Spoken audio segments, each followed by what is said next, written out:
क्या लड़कियों के बाल सतर में दाखिल हैं? मुझे पता चला है कि लड़की के बाल सतर में दाखिल हैं तो मेरी नज़र इन पर ज़बरदस्ती पड़ जाती है। अगर नज़र नीचे रखूं तो भी ध्यान जाता है। अगर कभी अम्मी का माथा, पाँव या अच्छा क्या कह रहे हैं, अगर कभी अम्मी का माथा, पाँव या माथे से, क्या पता नहीं क्या इन्होंने लिखा हुआ है, कुछ अजीब सी, कुछ समझ में नहीं आया। बहरहाल आगे मैं आधा सवाल इनका हज़फ कर देता हूँ, कुछ राइटिंग में गड़बड़ है।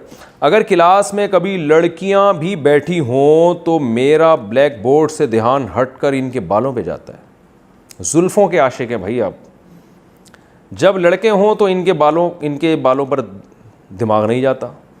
इस सिलसिले में मैं क्या करूं? निज़ामुद्दीन साहब पूछ रहे हैं इंडिया से, कह रहे हैं इस सिलसिले में मैं भाई क्या करूं? तो आप जुल्फ़ों के आशिक हैं। इस तरह के तमाम अशार जिनमें महबूबा की जुल्फ़ों का जिक्र है वो सुनना छोड़ दें। आपने जितने भी गाने और अशार उनमें जुल्फ़ों को आपने फ़ोकस किया, मुझे ऐसा लगता है।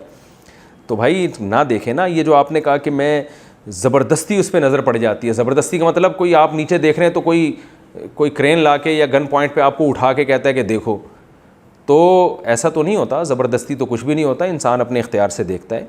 हाँ, गैर इख्तियारी नज़र आप कह सकते हैं कि भाई आप अपना काम कर रहे होते हैं और कहीं कोई खातून जा रही हैं तो नज़र पड़ गई, तो वो इत्तिफाक़ी नज़र है, वो तो मुआफ़ है। अब ज़ाहिर है इंसान बाज़ार में ऐसे तो नहीं चलेगा कि बिल्कुल ही आंखें बंद करके चले वो, तो गैर इख्तियारी नज़र, उससे इंशाअल्लाह गुनाह नहीं मिलेगा। जान कर जुल्फ़ों ही को तलाश कर के देखना तो ये जायज़ नहीं है, बुरा काम है। और ये जो आप कह रहे हैं ज़बरदस्ती नज़र जाती है, ज़बरदस्ती नहीं जाती।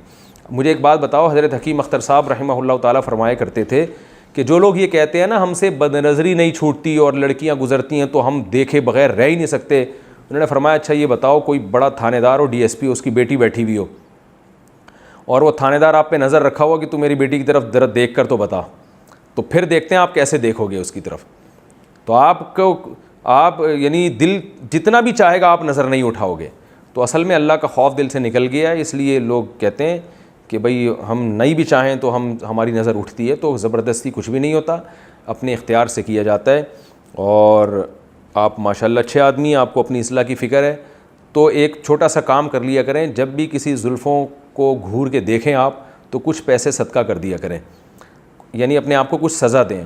तो सज़ा देने का नतीजा ये निकलेगा कि आहिस्ता आहिस्ता ये बुराई इंशाअल्लाह छूट जाएगी। अच्छा, आपको ये भी इश्काल हो रहा है कि लड़कों के बालों को देखने का दिल नहीं चाहता, लड़कियों के बालों को देखने का दिल चाहता है, आप इस पे परेशान हैं कि ये ऐसा क्यों हो रहा है। तो ये आप अपने महल्ले के इमाम साहब से या अपने अब्बा से पूछें। आप अब्बा को बताएं कि अब्बा लड़कों के बालों को देखने का दिल नहीं चाहता, लड़कियों के बालों को देखने चाहता है, तो अब्बा इंशाअल्लाह इसका आपको बहुत ही मुनासिब सा जवाब देंगे। उसके बाद आपका दिल किसी के बालों को देखने का भी नहीं चाहेगा। कुछ मसाइल ऐसे हैं जिसका इलाज मुफ्तियान किराम के पास नहीं होता, अब्बा के पास होता है। वो फिर बताएंगे मेरा इलाज कैसे हुआ था।